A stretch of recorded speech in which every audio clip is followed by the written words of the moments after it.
Hello, everybody. This is episode 13 of In the Know, my daily short form podcast show, which is aimed at putting people in the know. A show where I cover a variety of topics using my experiences and viewpoints in life to put people in that know. What is that know? It's the understanding that seems to be hard for people to grasp, which will make their lives a lot simpler. The following is an intro speech into the topic of today, and that intro speech is regarding going to college after high school. Prior to the speech, I had a topic of why go to college, but this one is asking yourself, should you go to school? See, in asking should you, you're not expressing the obligation or duty, and the question why is cause and purpose. So there are aspects of both why and should that will somewhat be repeated regarding the topic of today, which was previously discussed in the past episode. Should I go to college after high school? Let's start with your high school senior year. You got the good grades, you got your transcripts ready, you got your ACT and SAT scores in, college application fees, and you've narrowed it down to a chosen few. Then you have the summer after graduation. There's still time to withdraw from school. Late registration, still time to choose a school, but it's the last minute decision. You don't want things to get all the way down to the summer. You want the decision made spring or even in the fall, whether you want to go to college or not after high school. Well, let's look at something right quick. What happens if you go? I don't know. You meet new people, friends. A lot of people have met their significant other in college.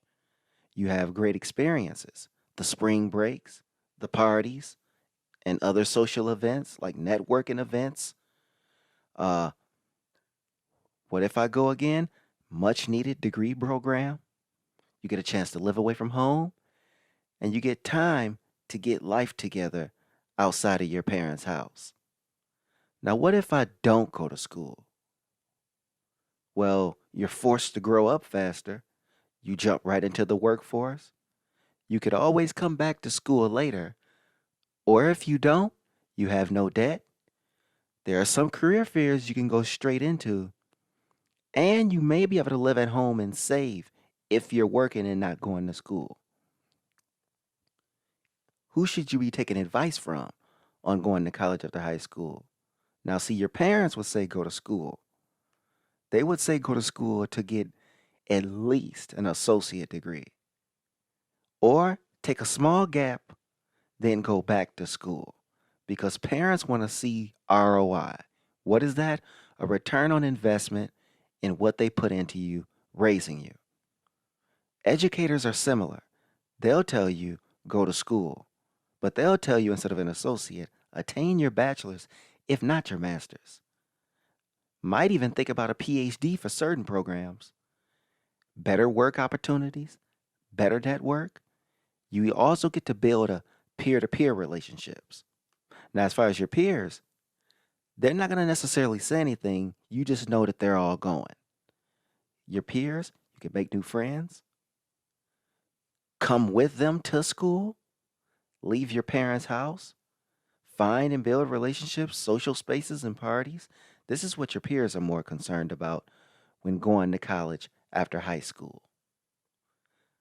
What if you need it?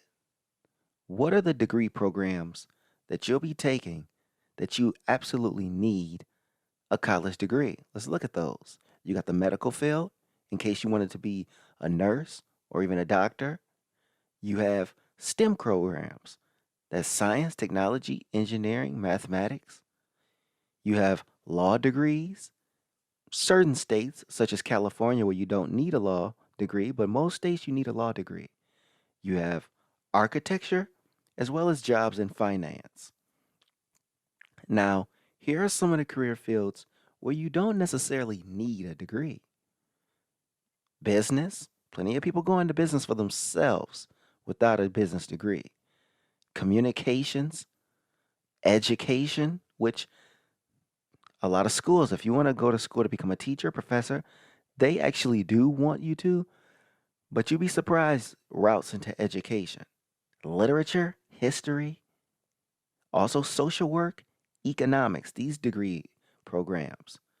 Now, there's always the alternative to going to college. You could always get a certificate program, or most people go into the military, and then once they're in the military have ways of financing your college education. The end statement: why we all need to ask ourselves this question of should we go to college?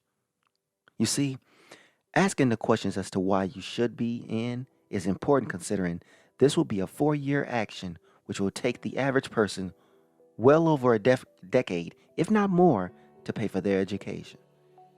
And here's why it's important to know why you're here in the first place. Just going to college for the sake of going is not good enough. You should also go with the intentions that it could potentially lead to something.